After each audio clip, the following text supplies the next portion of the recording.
I am sitting in for Martha Senator today because she has burst water pipe problems, which is never any fun.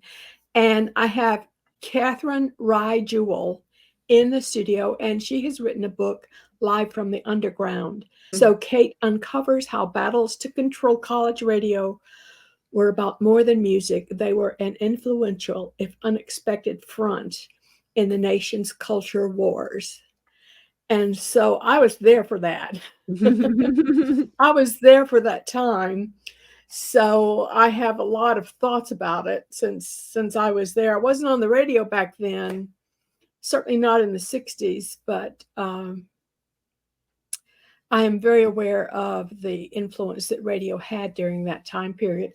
How, Kate, what was your decision to write this book? So I did college radio as a student, as an undergraduate when I was at Vanderbilt University in the late 1990s.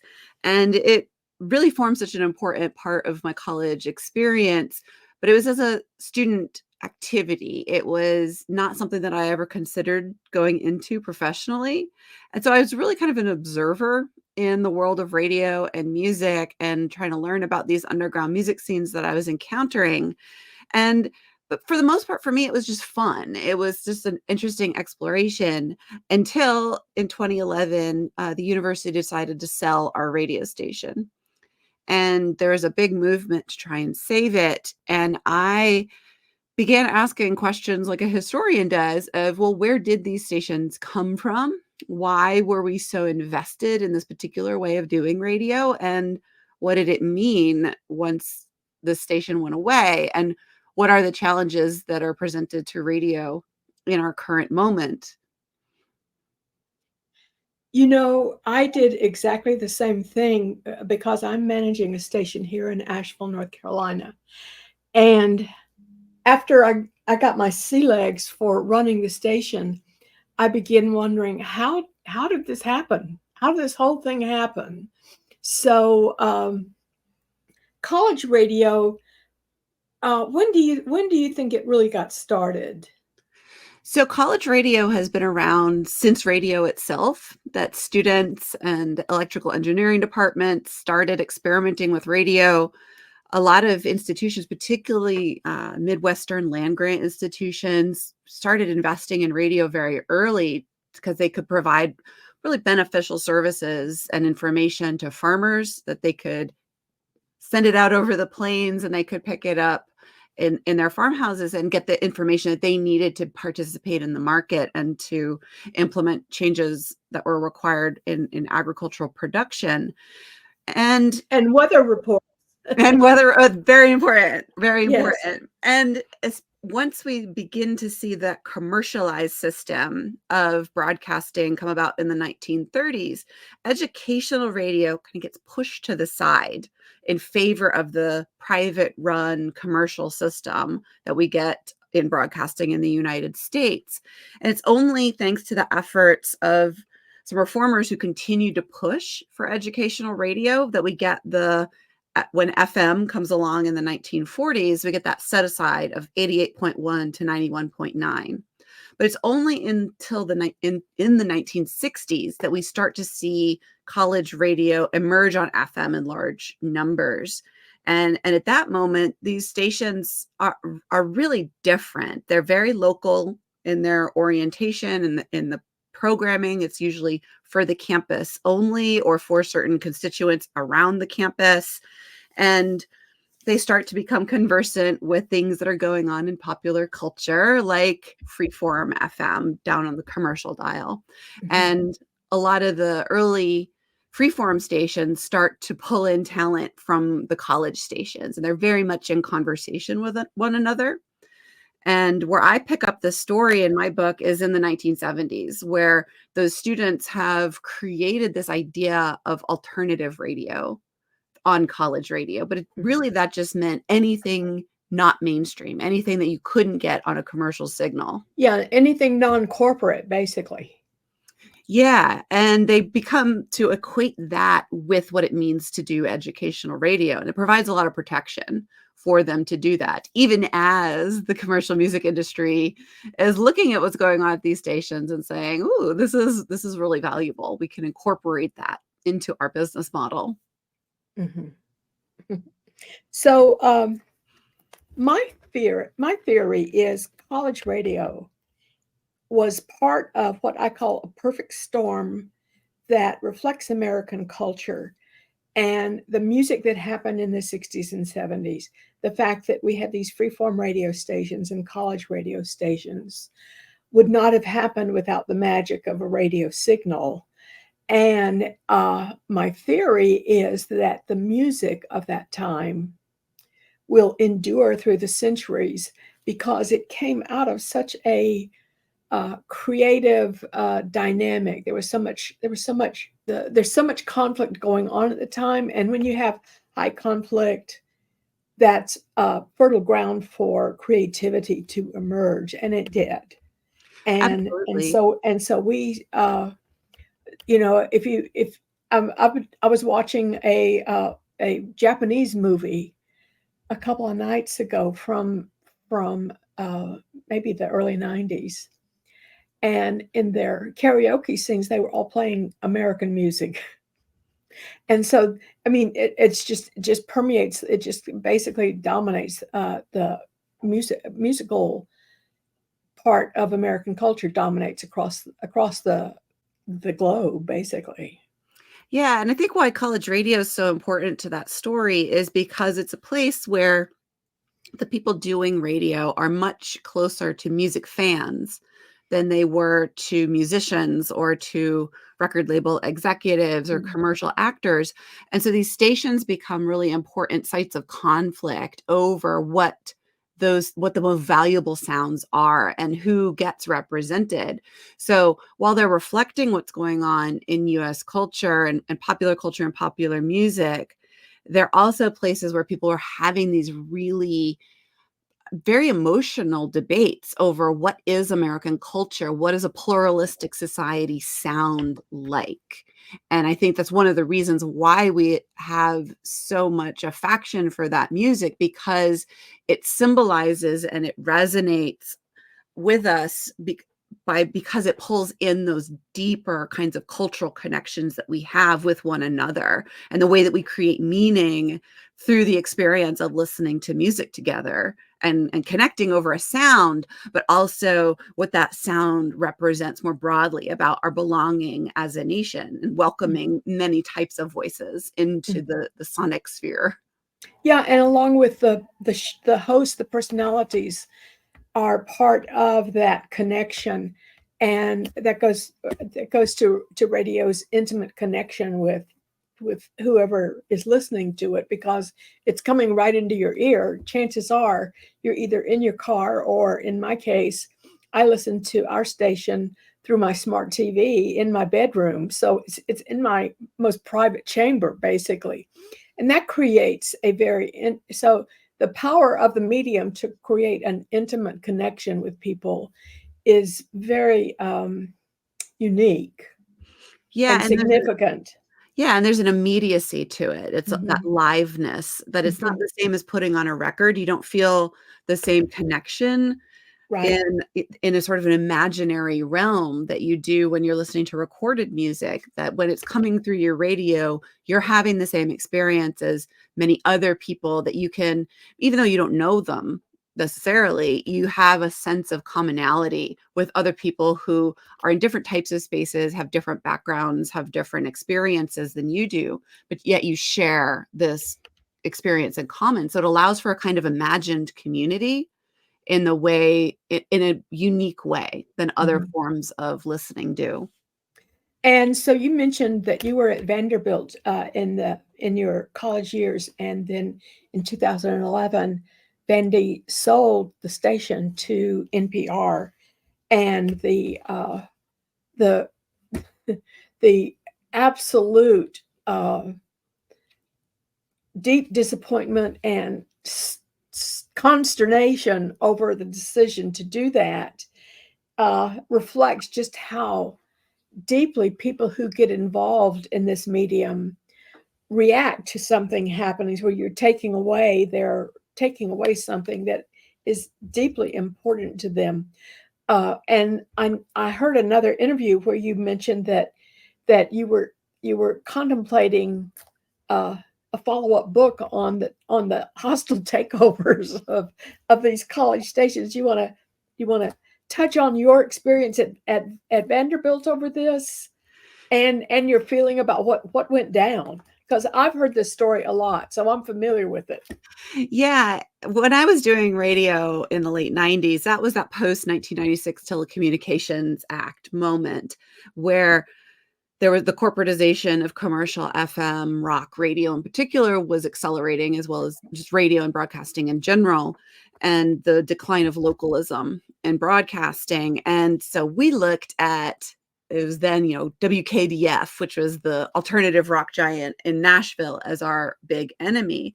And I never would have expected that NPR would be the station that I would see as a rival to ours and to our way of doing radio, that they exist kind of, in concert with one another. They both emerge from a similar origin story out of the origins of educational radio.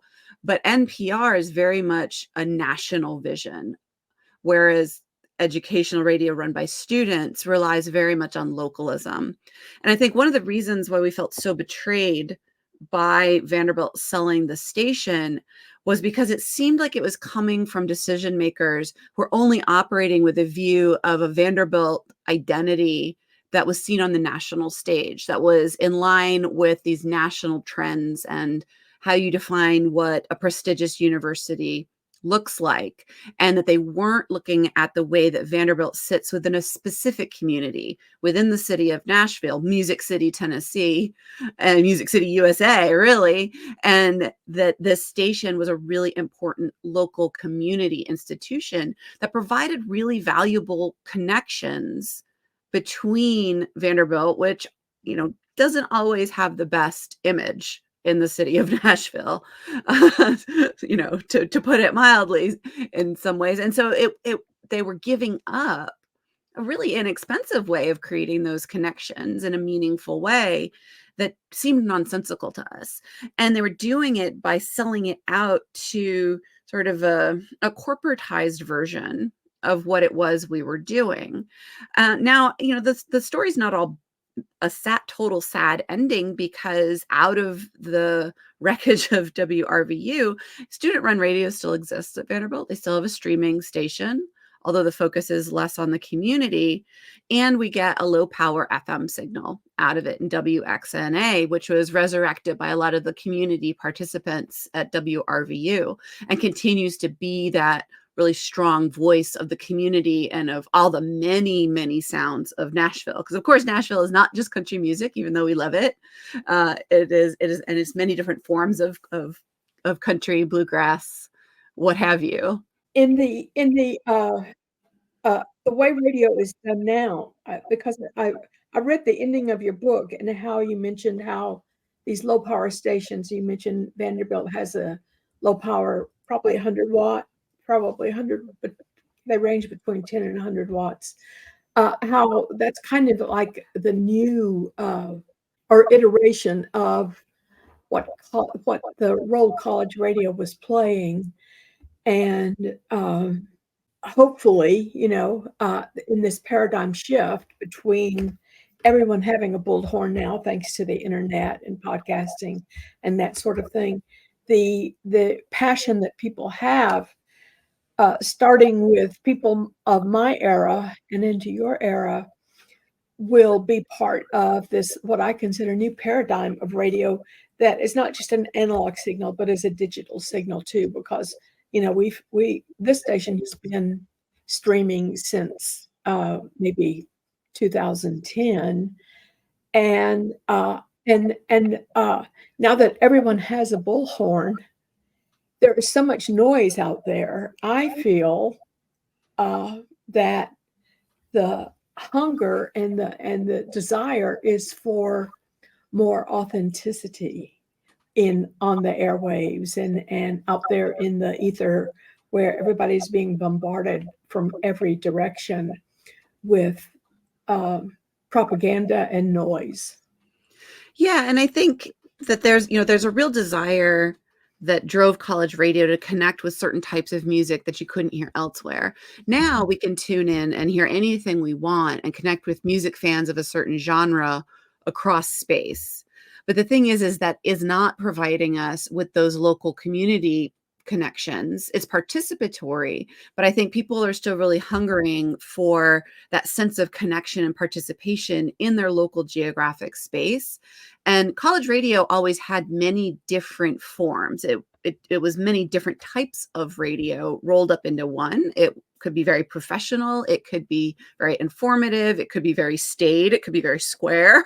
It could be very community oriented. It could be very campus oriented. And so I think what we're seeing is separating out of that role of community radio, and some campuses still really embracing that role, and others maybe ceding that responsibility to other types of institutions and business models for doing that type of radio that gives people that sense of participation. Personally, I'm hoping that radio will emerge as something that is locally significant to people. I'm going back to, you mentioned some of the controversies, a lot of the controversies that went on in college radio at the time. And it seems to me that college radio in general is a magnet, or independent media in general is a magnet for drama. Mhm.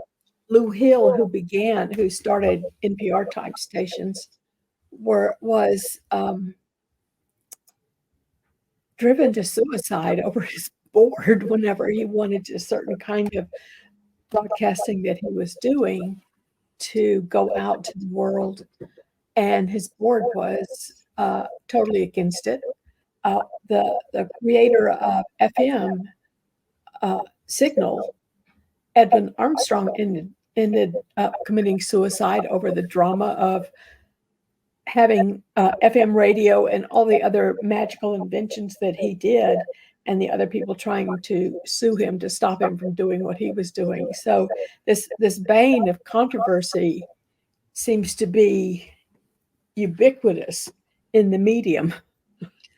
Yeah, it's really interesting to consider how high passions run over these signals and these technologies, because, it's this electromagnetic spectrum, yet there is something about the experience of doing radio and the kinds of connections that it forges that repeatedly when I talk to people now, I'm starting to get a lot of emails from people who've read the book or heard that I wrote about college radio and just have to express how much love they have for these stations. They want to tell everybody and tell me like how important they are, and that it's not just a sense of nostalgia, which can be part of it, of maybe for a certain time in our lives when we're coming of age and figuring out who we are. It's this really important experience. That's part of it.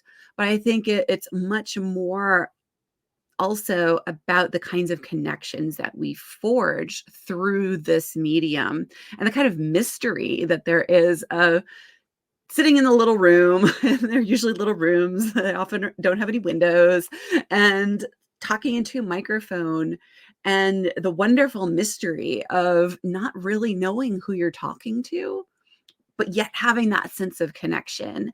And I think that's one of the differences that we have in the world of streaming, where I talked to a student who went through the transformation of Vanderbilt from a FM station to an online only station. And she said, I went from being able to talk, potentially to all of Nashville, whole metropolitan areas, was a big, pretty high wattage station for a college signal, to all of a sudden I could see how many people were on the stream, and it was 4 people, and one was my roommate and one was my mom. And and it just changes how you experience. It's still radio. It's still doing a form of broadcasting and connecting, but it is a very different way of doing radio. Well, it's interesting that you have heard from people who have this deep passion for the medium. And I hear that too, not necessarily because I wrote a book about it, but I'm in contact with a lot of people who are involved in radio, and but also with our volunteers who come and do radio for us, because we're a volunteer station. We're all volunteer. And to have people come in on a weekly basis, year after year, and continue putting something on the air, making it lively, making it fun, making it informative, has the motivation to do that is comes from very special, very rare people that are not that not you're not on every street corner for sure. So uh, so this attraction, this love and appreciation of the medium is runs very deep in our uh, collective psyche. Yeah, I think so. And, I think that's one of the reasons why we need to be open for what radio's next chapter is going to be and the Mhm. different ways that we could continue it and to provide that ability for students to still volunteer their time or pay them. We could pay them. That would be a decision we could make, so that they don't have to, go work at a coffee shop 30 hours a week to get through college, that they can go to the radio station, and that we preserve it as a place not just to get certain skills to get a job, but as a place to make those bigger connections, to do that cultural exploration and connection that is really what these institutions are all about. They're about knowledge and cultural creation, and we have to be willing to make the investment in them as a society for those things to continue to be created. Yeah, and I heard you mention in one of your interviews that it is difficult for students to also invest all that time in doing a show for a college station, and we have the same thing happening here in the community of Asheville, because in our case, people are having to pay their mortgage. They're having to put the kids through college. So as it turns out for us that a lot of our hosts, which are all volunteer, are people of who grew up in this, who experienced the 60s and 70s and 80s radio halcyon days, and remember that and want to be expressing that for people who hear radio now to experience it. Hmm. Yeah, and this is one of the things that's happening to radio in general, is that the audience is growing older, even though it's still very much, a high percentage of Americans tune in to terrestrial radio Right, right. on a weekly basis. It is skewing older. And I think that's why we have to preserve that space for younger people to Mhm. get involved in it and to figure out what that next function is going to be. Very creative, right? Yeah, They will yeah, figure yeah, something yeah, out. yeah. We've had an intern program where we bring in some students from UNCA, uh, and but again, it's the time factor for them, and they can't stick around um, after they fulfill their internship time frame, and it's because there's so much pressure on them these days. Mhm. So I get Mhm. that. Yeah. So Yeah. I'm running a banner across the bottom of the Mhm. video here about Kate's book, Live from the Underground, and the author is Catherine Rye Jewell, and it's uh, from University of North Carolina Press, which is our proud state of North Carolina. So we're happy that UNC Press was the publisher of your book, and I'm gonna ask you to give us a website or something where people can get in touch with you if they want more information, or if they want to do an interview with you Sure. or read So your book. yeah, free food. So I'm available at catherinejewell.com. I have a website with all of my contact details and information about the book, as well as some various links to all the things. I have also a series of playlists And I recognize the irony of putting college radio playlists on Spotify, and maybe there's a deep sense of betrayal that some may feel as a result. But I do have very, very long 25 plus hour playlists that are drawn from the archives and the research Mhm. that I've done. Mhm. So, Catherine, thank you so much for participating and doing an interview with WPVM, and thank you for writing a book about this incredible magical medium of college radio. Well, thank you so much. It's wonderful to talk to you. Thank you. Thank you very much.